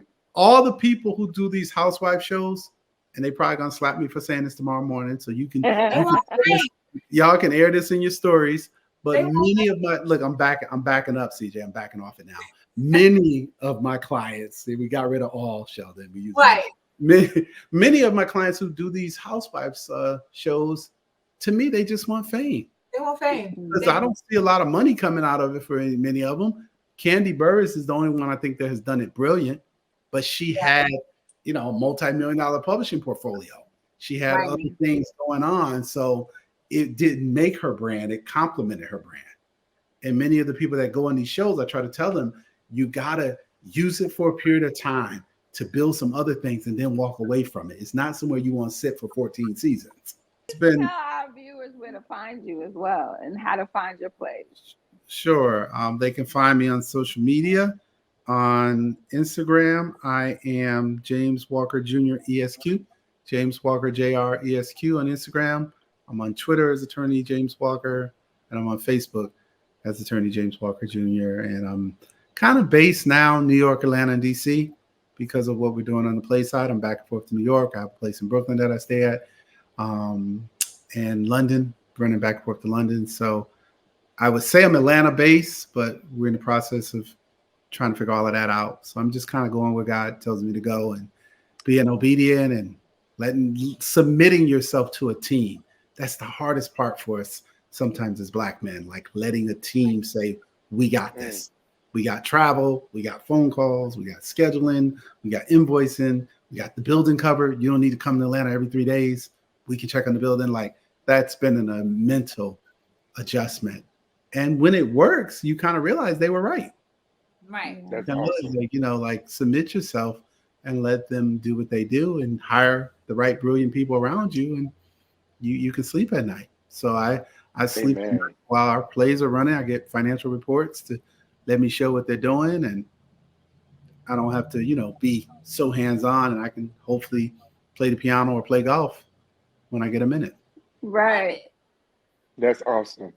But it's a pleasure meeting all of you. Yeah, absolutely. Show. I hope y'all are syndicating this or doing something to get it out there. Carmen is I just love. Can I just say this lady here? I've worked with her. I think I've only met you once, right? We have not met in person, James. We've only been talking on the phone and computer for What? years. Yes. I thought I met you. No. But Attorney Walker is my attorney, guys. He is A1. He won my case. Thank you. Not done yet. We're not done yet, but yes, We're not she done came to me. yet. Gina Marta referred her to me, but it's been probably 4 or 5 years and I haven't met you. That's crazy. Right, because it started over the pandemic, and that was a long time. And then I've been in and out of Atlanta, so yeah. Well, I love I what have to she come said. to a play. Please do. Let me know. To London or New York, both. London. Go to London. London. Now, Sheldon, I got to tell you this as a black man who's cultured. So I got to London. They put me in the Mayfair Hotel, I love the Mayfair. Buckingham Palace, and you couldn't tell me that I wasn't just. Get out of here, bro. I was just living my best life, buying suits, buying shirts, by the foot. I got there and I was like from Connecticut, like, hey, it's nice to be here. By that 5th day, I was like, Charlie, can you give me a cab? I think it's Brixton. I want to go to church. Listen, code switched on. I call home. My mother was like, "Are you okay?" I was like, "I'm fine, Mom." She said, "Well, what's with his voice?" And I was like, "Mother, Mom, what's wrong with you? I'm in England. I'm having a good time." But it just, and I say this about your family. I posted this, Carmen, when your cousin went to London at 18 for the Live Aid tour. And I was like 2 or 3 years younger than Joey. I was like, yeah, I got to get to London. Then I saw Luther live at Wembley.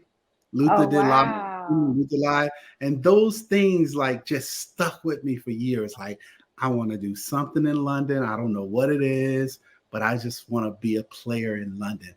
And to be there for 8 days, and they are like MJ mania over there. Every restaurant. I'm on the train, catching the train to the airport, a South African family sitting here. And I say, so you enjoy your stay here? And the mother's like, yeah, we got to see MJ the musical. And I was like, well, I'm with the producer. Wow. It was just that. That's awesome. The entire week I was there. We were selling out every night. We did the red carpet. All of the royalty from London came out. The 3 kids came out. Michael's 3 kids came to the opening. Oh, wow. I'm standing there shaking their hands on the red carpet. And it just felt like, wow. But I remember when your cousin went with Run DMC and Live Aid. And I was like, yeah, boys from our neighborhood can go to That's awesome. And do this. That is awesome, brother. In Brooklyn, Bridgeport, the Bronx, wherever, Queens, and be on the world stage over there. And it's nothing but white people in the audience. If I show you pictures of our show in London, it's probably 95% white, if not 98%. Wow. They love it. They love every product. I know that's right. That's awesome, bro. So that is awesome. So Sheldon, you go to London, you have to stay at the Mayfair. It's a very beautiful hotel. I will. Yeah, I will after my boss get me over there on one of these two. My new boss. Yeah, I went up. Now I gotta say this to the women because I'm gonna post this. It's been on my heart to post it for 3 weeks, but I gotta get the courage. So maybe Sheldon can tell me how to do it. But I owe the women a big apology, Sheldon, because I got over there, right? And I went and got my nails done. And I always do my nails, but I got over there. I got a facial. I got a massage. I got the nails done. I got the hair teased. Then this guy did some fire near my ear. They strike fire up near your ear and they do something to your ear over there. I was doing 5 hours of pampering. I was almost late for the red carpet. And in that moment, I said, this is what women go through every time we go out to something important. Like, it just hit me like, wow, this started at noon last Wednesday. And I was still going at 4 with facial. I ain't do the feet. I had got the pedicure before I left America. But I was like, darn, if I was doing the feet, I'd be here another hour. And it just dawned on me like the whole process of getting yourself ready it's a whole thing. It's a thing. Which is what we do. If we gotta go somewhere, we get our nails done Monday, and Monday nails and feet done. Tuesday, foundation of the hair, not the curling of the hair and all that, but just the foundation, the new sew-in, the new wig, whatever, new braids, fitting, it's the beats. It's the process. No, I did all of that. I had to get the ascot. Had never worn ascot. I had to go get the ascot. I love that. The shirts right. So I went to some fancy London clothing store and they're tapering me and measuring me. I had brought a nice suit and everything, but I just felt I needed a shirt. This white girl got me the shirt, put it together. And I said, man, is this what women go through? And I felt bad. Here's the apology, Sheldon. I felt bad because I recalled all the times I sat in the car like, what is taking her so long? What? How long is she going to be done? She's been getting her hair done for 3 hours. You got much hair done in the world. You're welcome. How much? How many times she got to get her nails done? They look fine last night in bed. We forgive you. Why she got to do her face look fine to me? It's the same face. I'm going to see it tomorrow morning. But boy, they did the facial so good. When I got back to the Mayfair, CJ, I had to take a shower, get ready. But I'm in the shower like, I don't want the water to hit the face. That's what you got. Yeah, you were sucked in, bro. You were sucked in. Like in the shower, your head back. Yeah, it was crazy. It was crazy. I was like, what is going on here in London? That is But crazy. I gotta write the apology to the woman on social media for all the times I've said, how come it take her so long to get her nails done? How come she got to get her facial done? I loved you when I married you or when I started dating you. Why you got to do your face different this weekend? Like all of that. All those things we said. Why is she always late? And then I'm late to the red carpet. My team is waiting down at the desk for me like, we told you we wanted to leave at 5:30. Now it's about 5:45 now. You going to make us late to open the night? Right. Oh, Well, I'm a professional hairstylist and makeup artist, so I'm in the fight with him. All of that to say, I apologize, Carmen. On behalf of all Black women, I want to apologize. All Black men, to a Black woman, I want to apologize to each of you because London has taught me a different respect for I love that. all of this that y'all. I love that. Make Yeah. sure we just flip this out, this 10 seconds and clip it out and be like, apologies to all Black women. It's a whole different. Yeah. I'm telling you. So, and then I felt more confident on the carpet. That was the end of it.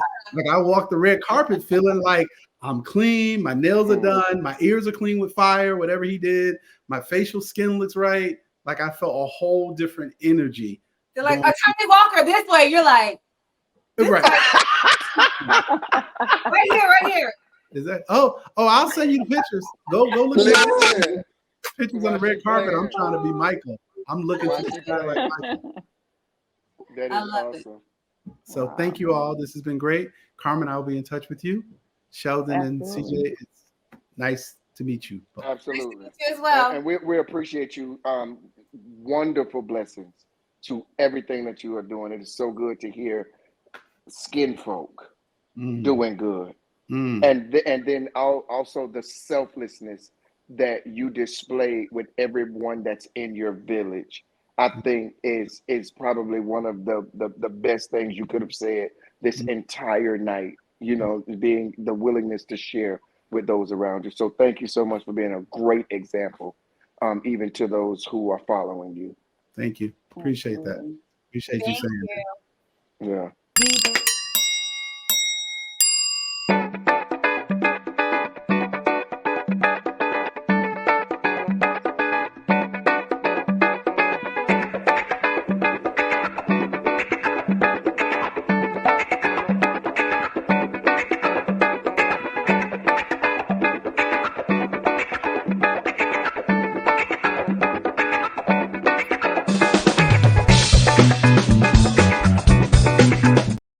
Talk about this one. All right, so we back.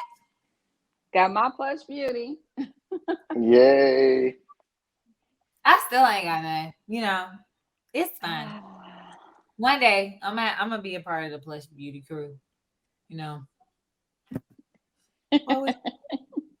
that was cute, CJ. Free spray. Okay. All right. So Love and Hip Hop Atlanta. Ciao. Okay. During a recent episode, the last episode of Love and Hip Hop Atlanta, Love and Hip Hop stars Yandy Smith Harris and her husband Mendices opened up about turbulence in their marriage. Mendices, who went to prison for 4 years on drug trafficking charges, in the beginning of their marriage, expressed his commitment is what's keeping him in his marriage, more than love. Yandy makes decisions without his input.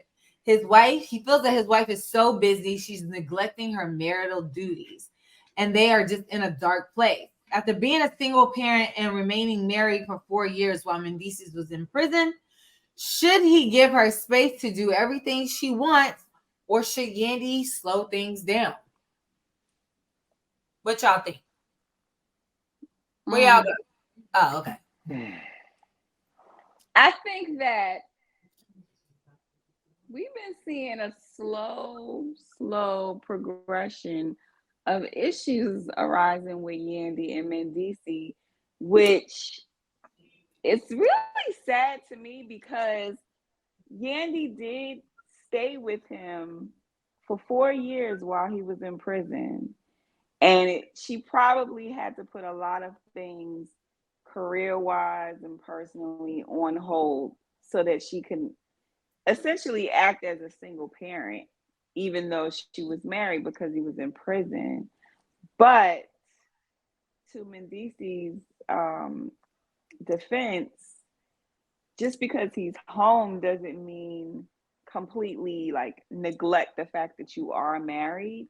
Like maybe there needs to be a discussion about how they can come to a healthy balance. Because I would hate to see them break up after going through everything that they've been through. Right. I agree. Sheldon, what do you think about that? Don't know much about their relationship. You know, I do see different things. I just see different things, and the one thing that I do see, one, like the whole disrespect with his mom and her is super crazy. Well, It's super crazy. So the smaller of the backstory with them is it's like they were together for a long time. Then Now, okay, so watch this before you go back too far. I do know about her holding him down when he was in prison. Right. I do know about that. Okay, Right. so like they were together for a long time. They got married. Once they got married, as soon as they got married, he turned himself in.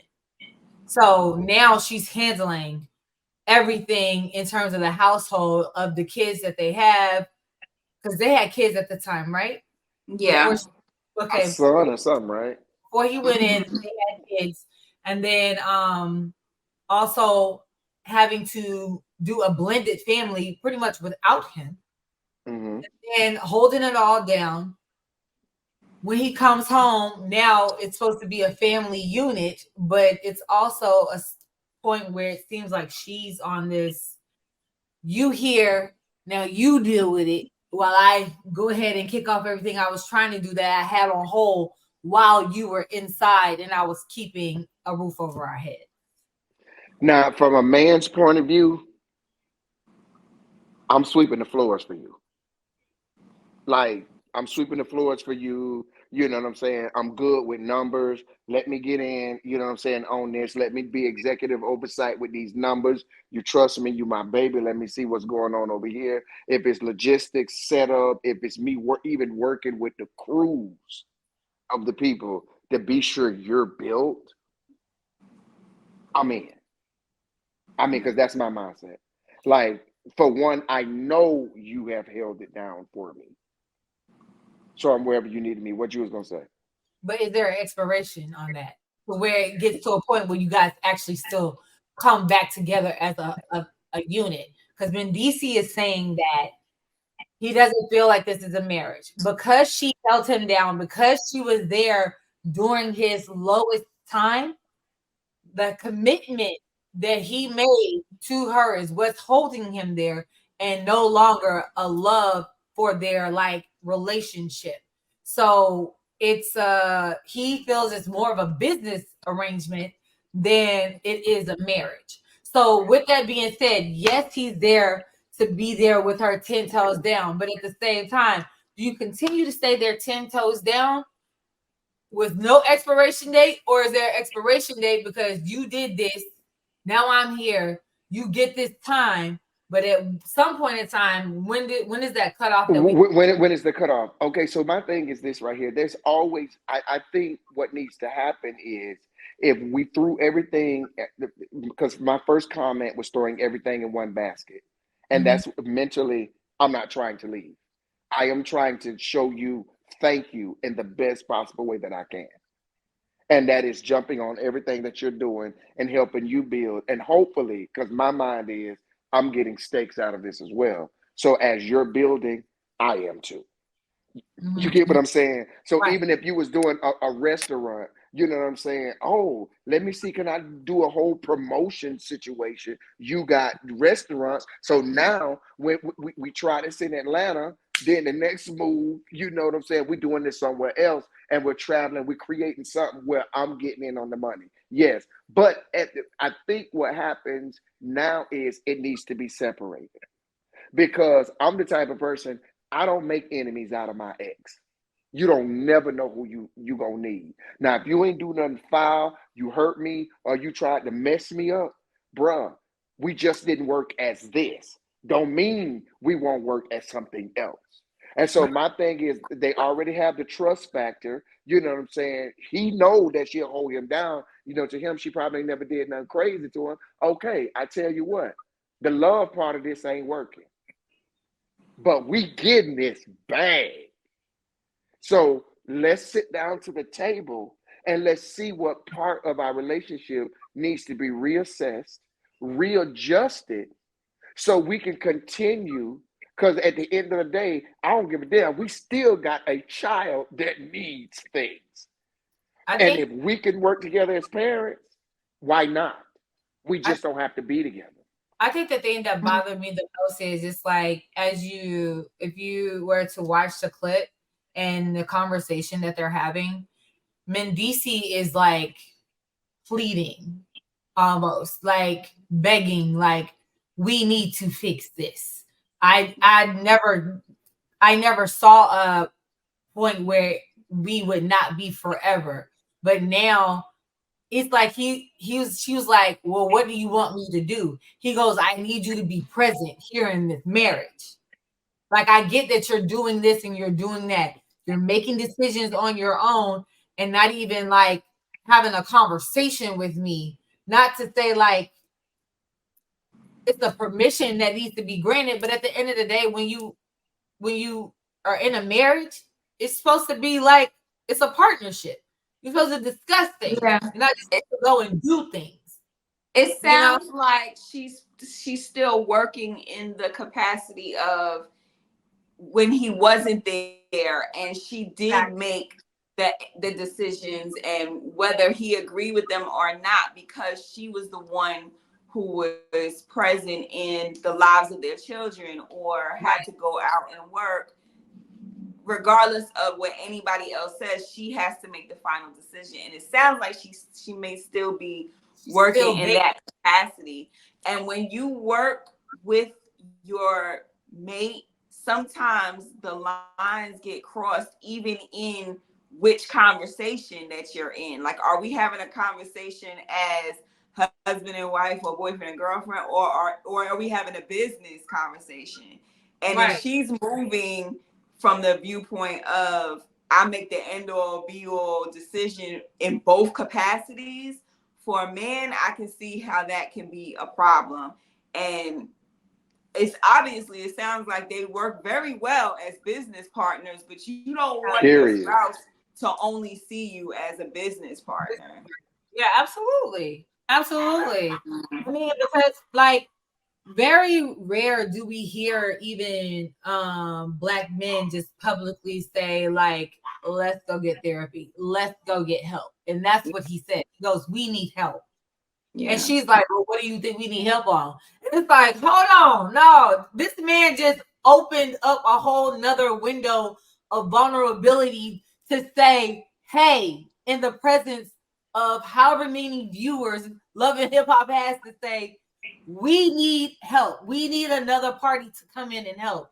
And your answer is, so what you think? Like, why you feel that way? Type, like, her energy about it, in my opinion, was just completely. Even in the storyline that they presented before we got here, with her wanting to give her cousin her egg, and him feeling so strongly against it, but even in her hearing that, it didn't sound like it was going to change her decision. She was just kind of like, we're going to have to figure out what you need to do in order to get comfortable with this, because Right. this is what I'm doing. And Yeah. I found that difficult to listen to or to watch, because at the end of the day, you're talking to your husband, and yes, it's your body, but he's your husband, and you're talking about giving an egg to someone else, which means that I would think you would want your husband to also be in agreement with before you made a decision like that. We're talking about bringing a life into the world, and even though your cousin would be raising it, it came from you, and he's your husband. I don't know. It's like he said, what are the kids supposed to think? That's their brother or sister over there. Like, right. This is my cousin brother. Yeah, it's my Yeah, but I think that's more mental than anything else. I do think that it does raise great questions from Mendeezy. Great questions, because he's right. And then from a man, it almost feels like somebody else is having my child, because we are one. When you marry, you do become one. And you know what I'm saying? Because now they're each other's body spiritually. So you're really taking an egg out of my body and giving it to somebody else. You know what I'm saying? The truth is, so I do think that can be super weird. But I mean, look what we found out about somebody that that what they told us about them getting a child, and their brother went upstairs and dumped it in or whatever and gave it to their wife, like literally, and the wife became pregnant. So the daughter is essentially the niece, but the wife is the wife. So, and what I'm saying with this, okay, hold on, wait, go back. I'm gonna help you out. Go back. All right. Say me and Carmen are married, right? Okay. You're my sister. Okay. Okay, no, let's switch it around because it's a lesbian couple. You and Carmen together. Okay. Carmen is my sister. A mess. So Carmen is my sister. Okay. I already discussed with you when I have a baby, because when she already discussed with me when she has a baby that she wants me to be the donor. Okay. You're my best friend and my sister. I love you. Fuck yes. Okay. So she marries you. I literally go upstairs, ejaculate, and give it to you, and you become pregnant. Y'all married, so you carried the baby, but it's actually my seed because Carmen is my biological sister. You get what I'm saying? Carmen wanted a baby with her own DNA attached to exactly. And I get, but the thing that now there's nothing wrong with that. However, the question is that when me and Carmen came together and we talked about having a baby, did me and Carmen agree? Carmen said, if we have a kid, I want my brother's seed to fertilize, to be like the father for the baby, the father donor for the baby. And if I say no, I don't want that, and Carmen's like, yes, that's what's gonna happen. No, hell no, but that because that's your body. No, but what I'm saying is, it's like that's the conversation that Mendeezy and Yandy are having. It's like you and Carmen already had this conversation, and you both you said, I'm down for it. Yeah, you want a kid, of course I will be the donor for your for you to be able to have a kid with your partner. And then now I come along and I'm like, we're saying, me and Carmen said we want a kid, and then Carmen's like, great, it's gonna be my brother. I'm like, nah. Yeah, it's an agreement thing, you know what I'm saying? It's such a major decision that I believe the spouse should agree.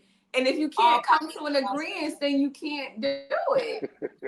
Yeah, the agreement, the stronger agreement can't be between one person. Me and Carmen, exactly, Right. exactly, Which exactly. in the You're case right. of Yandy and her cousin, they've already agreed this is what they're gonna do. And it's kind of like, oh, Medici, you gotta get over it. And I'm just like, She's out of bounds how for does that. your husband have to get over it? Oh, Right. yeah, the cousin need to get over it. The That the cousin plans gonna have to changed. get over Man, it. it was funny because when they was in the meeting with the doctor and the doctor was explaining to me, DC goes, so can you put the egg that look less like like us? The doctor's like, no, I can't do that. But you know what though? Quite honestly, when I saw the video, the FaceTime video, Between it's them, some. Listen, I don't even watch Love and Hip Hop, right? but this is on some real brother shit. The look in his eyes, He he's done. done. That baby done. That's what it looked He like. is done. When I looked at that, and I don't even watch Love and Hip Hop, I don't know who Mendeezy is. That brother is done. He looked And done. and all this right here was like, oh, what the fuck am I gonna do, girl? Because you really ain't hearing me. Like, I don't want this anymore. Mm. And it's nothing is worse than feeling like you don't want that shit and you're bound by obligation. Yeah. Right. Yeah. That's Absolutely. crazy. Well, I'm gonna keep watching even though you're not watching, children. Please, It's please keep watching because you know what though, to be perfectly honest, I used to Shayla used to be my I used to get my What? fix through her. Who? Yeah, my bad. I used to Oh, get my fix through her. But I listen, I what? lean on you a lot because you watch that. I So do. I do lean on you a lot to tell me this stuff. I do. I got you. I got you. 'Cause I don't know. I don't know what he was just talking about. listen, I be forgetting about that shit. You know, because I'm the peacemaker. I'm the peacemaker. Yeah. No, I'm dead ass. Carmen to tell you. Because I done got threatened to get kicked out of plenty of rooms. They be like, look, bitch, when the shit start, you need to get your ass out. You can't be, don't be playing. Carmen had already gave me the rules. Get your I ass mean, out. I'm good at playing. They All right. already gave me the rules. This week on Hot Topics got real hot and juicy and spicy, and we got a lot of answers to a lot of questions that we've been having for the past like few weeks, even months. Right. And Yeah. a lot of legal stuff has started. So I was really excited about that. But baby, I just feel like something else about to pop off. I don't know what it is, but guess what? When they do, we're gonna be talking about it next week. That's on right. Those great hot topics. So, Sheldon, thank you for taking your time out tonight. You and your Nick Cannon.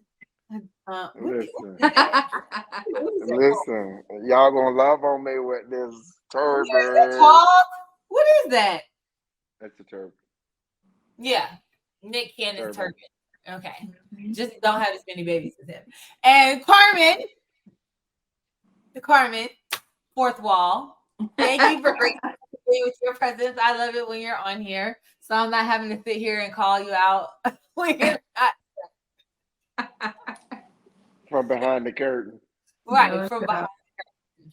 So no, but y'all, we need to go to London. So we're going to London to see CJ the musical. I mean MJ the musical. CJ the musical. I like that. I would love CJ to. the And I would musical. like to see Alicia Keys' Hell's Kitchen in New York City. So, Yeah. Shout out I to think Attorney James Walker Jr. We definitely want to take you up on the invitations. Oh yeah, we are definitely taking you up on the invitation. So we're there opening night. Wait, when is opening night? He said this week? Yeah, I think he said Hell's Kitchen was next week. Yeah. Oh, I can do next week. This week I was like, oof. Okay. Next week I can do it. We're there. All right. That's what's up. So that's this week. Thank you for everybody that joined in. You know, we're gonna wrap this thing up and follow me at ain'tsaint.cj on Instagram. And that's it. Sheldon, where can they follow you?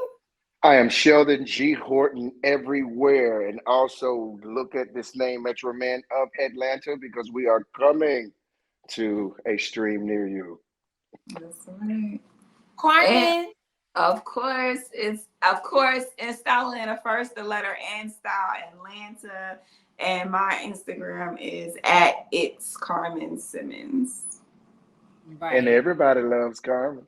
I just love the fact that her attorney just decided to put her little family business out there, because then we're just gonna have a one. Okay.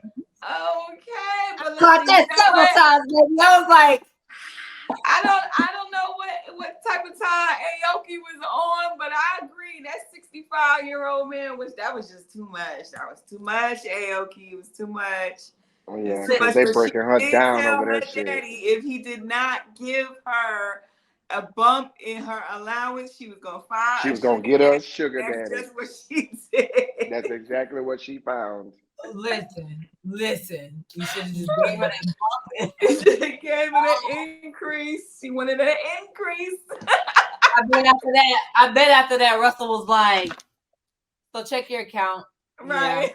Yeah. I doubt it. I doubt it. I doubt it. All right. I doubt it. Yeah. They broke up real quick. Okay. They did. She's like, yeah. Okay, thanks. I was like, at the end of the day, man, ain't no different than her mama and her daddy. She get it from her mama. Okay. I'm gonna say, baby. On a mama, on a hood, on a daddy, she know what she doing. Well, thank you for tuning in to Instant News Break. Make sure you follow us at installatlanta.com on all social media platforms. And this is a wrap. Roll the tape. Thank y'all. Good night. Good night.